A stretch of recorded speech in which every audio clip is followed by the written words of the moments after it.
안녕하세요. 다시 보시 행복하게 전지기입니다. 이번 영상은 제 딸기 입장에 대해 소개를 해드릴까 합니다. 그동안 주로 블로그를 통해서 딸기에 대해 처음을 접해보시는 분이나 초보자들이나 제 주변 일상에 대해서 주로 포스팅을 했었는데 그러다 보니까 제 딸기에 대해 궁금해하시는 분들이 많더라고요. 그래서 그 부분들을 설명드리는데 시간도 많이 들어서 그분들 이해도 돕고 저도 조금 필요하지 않을까 생각이 돼서 영상으로 소개하는 자리를 마련해 봤습니다. 이 영상에서는 제가 왜 딸기를 구입할 때는 믿음이 중요한지에 대해서 설명을 드리고, 그리고 난 다음 제 딸기에 대한 구성과 제 딸기가 다른 딸기가 어떻게 다른지 등등을 설명드려 볼까 합니다. 그 전에 먼저 딸기를 택배로 받는다고 하면 아직까지도 의아해 하시는 분들이 많은 것 같아요. 아무래도 과피가 약하기 때문에 배달 과정에서 상하거나 물러지지 않을까 걱정이 되기 때문이겠죠. 당연한 거겠습니다. 그렇지만 이런 단점을 극복한다면 딸기 농장에 대해 바로 직송되는 딸기가 여러가지 장점이 있기 때문에 택배로 받는 딸기가 상당한 가치가 있을 거라고 생각이 됩니다. 딸기를 택배로 받으면 경매 과정과 중도매는 거치지 않기 때문에 수송 과정이 짧아져서 신선함과 합리적 가격이 소비자의 가장 큰 장점이 될 수 있을 겁니다. 물론 그만한 농장을 선택했을 때 문제이겠죠. 그래서 딸기를 구입하실 때 평이 좋은 딸기 농장 것을 선택하면 당연히 그 택배 급증을 좋은 딸기를 집에서 바로 편하게 드실 수 있을 겁니다. 그래서 딸기를 택배로 받고자 할 때는 믿음이 중요하다고 먼저 설명을 드린 것이고요. 그렇지만 믿음이라고 하는 건 무작정 딸기 농장 것은 믿어야 한다는 건 아닙니다. 딸기만큼 농장에 따라 품질 차이가 많이 나는 것도 드물 겁니다. 그 맛도 그렇고 저장성도 그렇고. 그래서 소비자들의 객관적인 평가를 먼저 확인하고 구매하시면 실패하지 않고 좋은 딸기를 구매할 수 있을 겁니다. 이런 면에서 저는 자랑거리가 좀 많은 것 같아요. 저 같은 경우는 딸기 택배를 한 지 벌써 만 6년이 넘었는데 감히 말씀드리지만 6년 전에는 딸기 택배 시장이 거의 없었어요. 그래서 이 딸기 택배 시장을 어느 정도 넓히는데 많은 곡을 세웠다고 자부하고 있고, 이제는 꾸준 브랜치가 많이 늘어서 거의 한 3분의 2 정도는 딸기 택배로 매출을 채우고 있습니다. 딸기를 조금 아시는 분들은 이만한 물량을 딸기 택배로 한다면 엄청 놀라시겠지만 그만큼 소비자분들이 좋아하기 때문에 가능한 것이겠죠. 이렇게 택배를 꾸준히 할 수 있는 건 그만큼 소비자분들이 평이 좋다고 생각을 하고요. 그럼 일단 구성부터 소개를 드리면 제 딸기는 크게 선물형하고 실소템으로 나누고 있습니다.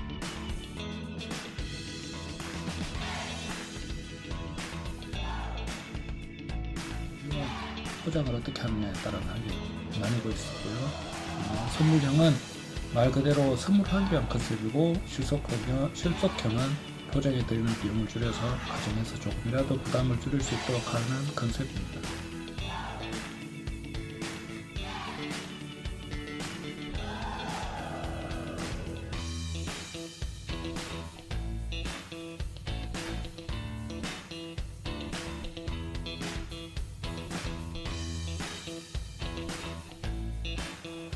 그래서 먼저 선물용이다 보니까 비용은 조금 들더라도 받으시는 분이 마음에 들었고 행복해 하기 때문에 실속형보다는 모단 포장에 조금 더 신경을 썼습니다. 과일의 당도도, 과일의 크기도 그냥 당연히 그날 수확한 것에서 제일 큰 걸로 넣어드리고 있고요. 사실 맛도 큰데 작은 것보다는 더 맛있습니다. 나중에 설명할 기회가 있겠지만 아무래도 같은 농장의 것이라면 큰 게 작은 것보다는 더 맛있습니다.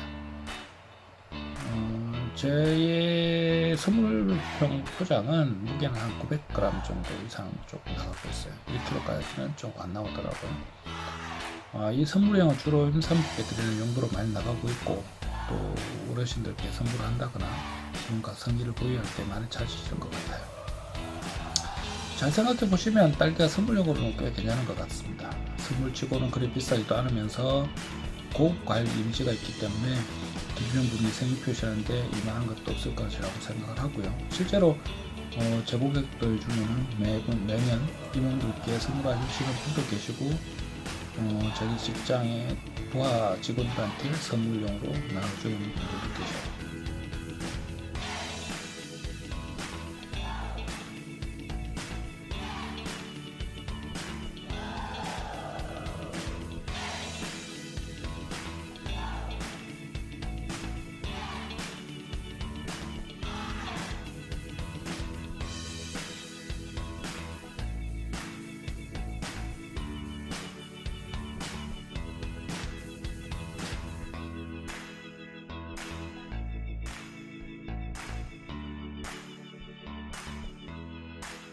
그리고 실속효는 뭐 과한 급포장보다는 말 그대로 포장 가격을 줄여서 원가를 낮추는 쪽으로 해서 실속 깊게 구매하시고자 하는 분들을 위해 주안점을 뒀습니다. 그래서 주로 카페 쪽이나 제과점 쪽에서 일정량을 예약해서 잡기 내내 가져가시는 분들도 계시고, 프로야구나 이런 것들처럼 시즌권이라고 해서 매주 월요일이나 뭐 일정 화요일이나 뭐 이런 요일을 정해서 구매를 하시는 분이 계셔요.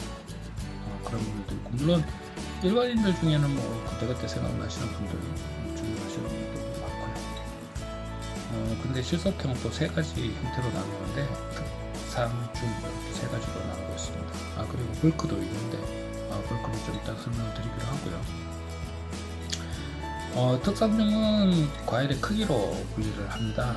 그래서 한 알당 과일이 특이 16g 이상이면 특이고 21g 이상이면 상, 그리고 주스용은 한 13g 이상으로 해서 하고 있습니다. 그리고 볼크용은 12g 이상짜리로 포장을 하고 있고, 그렇지만 뭐 소비자가 특별히 원하지 않으시면 큰 걸로 보내드리려고 많이 노력을 하고 있습니다. 그렇지만 소비자분들 중에서도 작은 걸 원하시는 분들이 계셔요. 위에 토핑을 한다거나 어떤 특이한 곳에 쓰기 위해서 사이즈가 작은 것들을 원하시는 분들이 계시는데, 일반인 분들한테는 보통은 좀 더 큰 거를 보내드리고 있습니다. 그래서 그 과일 크기에 대한 걱정은 별로 안 하셔도 될 것 같아요. 하나의 포장당 무게는 특과상은 1kg으로 포장이 되는데, 물론 1kg이 조금 넘죠.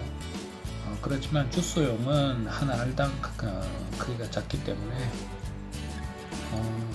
1kg이 약간 안 되는 것 같습니다. 그래서 그런 어떤 이해를 좀 해주시면 좋을 것 같아요.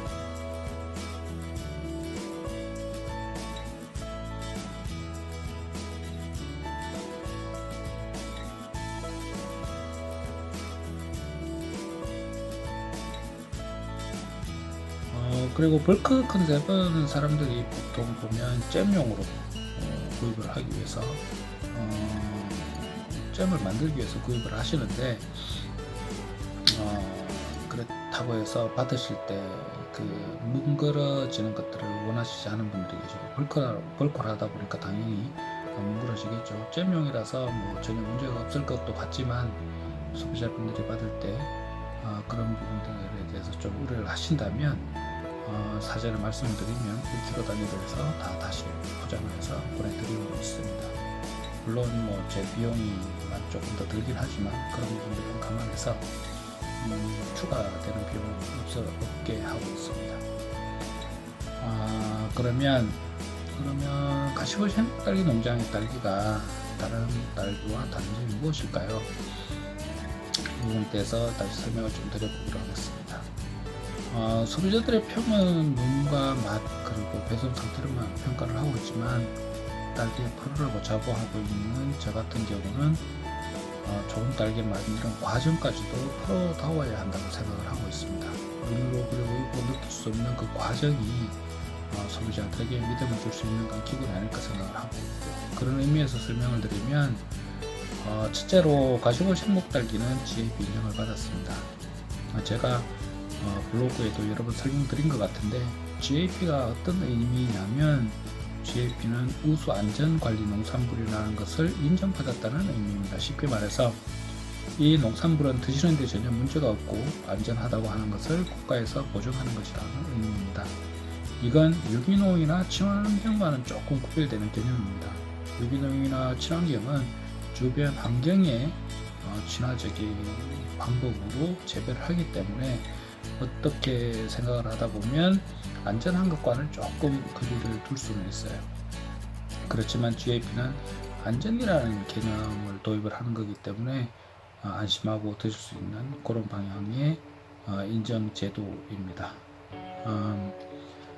그래서 GAP를 받기 위해서는 굉장히 다양한 것을 검증을 받아야 합니다. 재배하는 곳에 재배 포장이라고 하는데, 이 재배 포장의 청결은 물론이고 지하수가 오염되지 않았는지, 또 그리고 재배 포장의 흙이라든가 저희 어떤 수경 재배는 상토를 쓰는데 그 상토들이 카드뮴이라든가 니켈 이런 중금속 이런 것들에 오염이 되지 않았는지도 철저히 검증을 받아야 하고, 그리고 그런 것들은 오염되지 않도록 격리가 돼야 한다는 것도 검증을 받아야 합니다.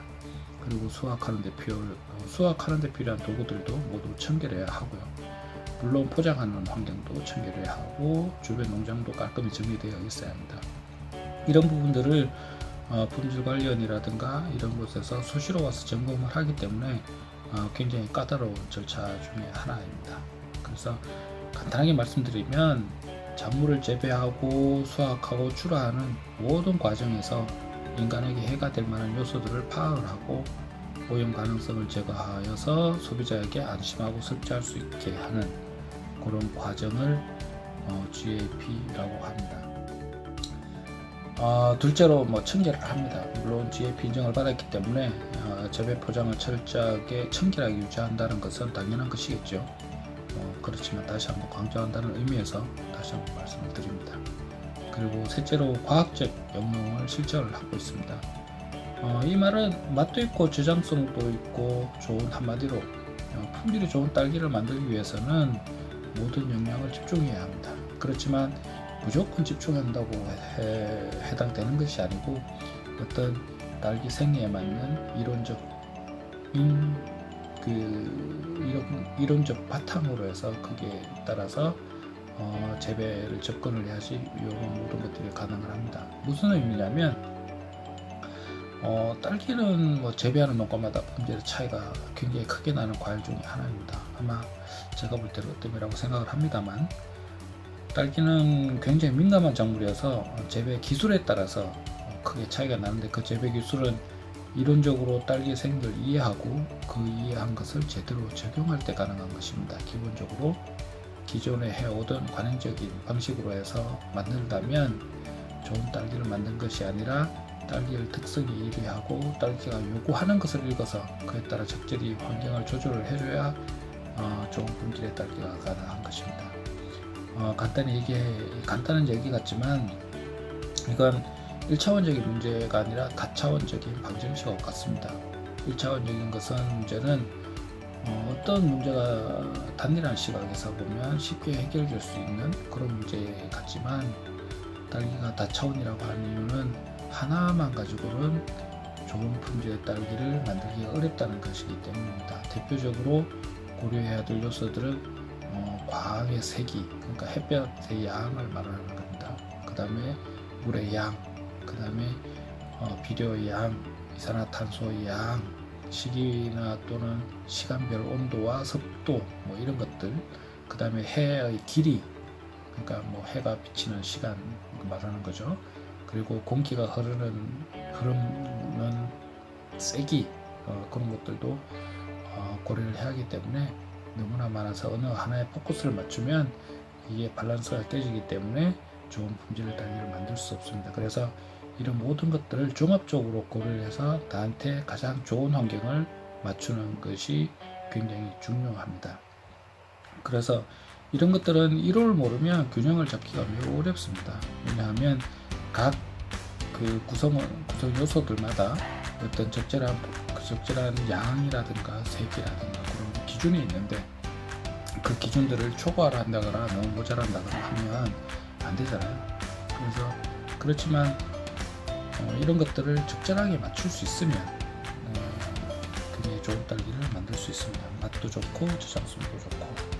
그렇지만 모든 농가에서 이런 것들 다 하는 건 아니고, 이런 것들은 어떤 이론을 알아야지만 가능한 얘기입니다. 그리고 넷째로 말씀드리는 부분은 신선함입니다. 이거 당연한 것이겠죠. 유통 과정을 달구죠. 유통 과정을 거치지 않고 바로 택배가 되기 때문에 하루면 그 소비자들이 드실 수 있잖아요. 그렇기 때문에 당연히 신선하다는 아주 당연한 결과이겠고요. 다섯째 자랑할 거는 저는 클리룸에서 수확된 딸기들을 포장을 합니다. 포장으로 해서 한 6평쯤 되는 조립식 룸을 만들었고요. 거기에 제습기하고 에어컨, 그러니까 온풍도 되고 냉풍도 되는 온냉풍기를 갖다 놓고 딸기를 포장을 하고 있습니다. 사람보다 더 좋은 환경에 대우받고 있는 딸기입니다. 자, 그러면 여기까지 제 딸기를 소개하는 영상을 만들었는데 좋은 시간이 되었는지 모르겠습니다. 이해가 되었는지 모르겠어요. 제 딸기가 같은 딸기인지. 그래서 아무튼 뭐 좋은 딸기를 전해드리고 싶은 마음에서 만든 것이니까 이 영상 좀 좋게 봐주시면 좋겠고요. 마지막으로 한 가지 당부드릴 게 있는데 우리 농산물 많이 좀 이용해 주시라는 말씀을 드리고 싶어요. 그렇다고 뭐 아주 그 신토부리 타령이라 하는 그런 얘기가 아니고요. 우리나라에서 좋은 품질의 농산물을 여러분들이 사주셔야지 소비자들도 이익이 돌아가거든요. 왜냐하면 농촌에 많은 분들이 힘이 나고 열심히 하시는 분들이 잘 돼가지고 그래야지 그분들이 힘이 나고 그래야 농촌에 살고 그래야지 소비자들도 꾸준히 좋은 농산물을 구입할 수 있는 선순환 구조를 만들 수 있도록 해야 한다는 것입니다. 수입되는 농산물이 싸고 좋다면 그건 뭐 수입되는 농산물을 써야 되겠죠. 그렇지만 구석구석에 농촌의 구석구석에도 좋은 품질의 좋은 과일들을 좋은 농산물을 만드는 분들이 많이 계십니다. 그런 분들이 제대로 살 수 있는 방법은 직판을 하는 것들을 구해서 소비를 해주는 방법이 가장 좋을 것 같아요. 유통경매 이런 것들을 거치면 당연히 그 부분들의 수수료가 굉장히 많이 떼기 때문에 농산물을 구입하시는 분들도 이익이고 농산물을 파는 분들도 이익이 그런 방법을 찾아야 될 것 같습니다. 자, 오늘 장시간 시청해 주셔서 감사하고요. 다음에 더 좋은 딸기로 만날 수 있도록 열심히 노력하겠습니다. 감사합니다.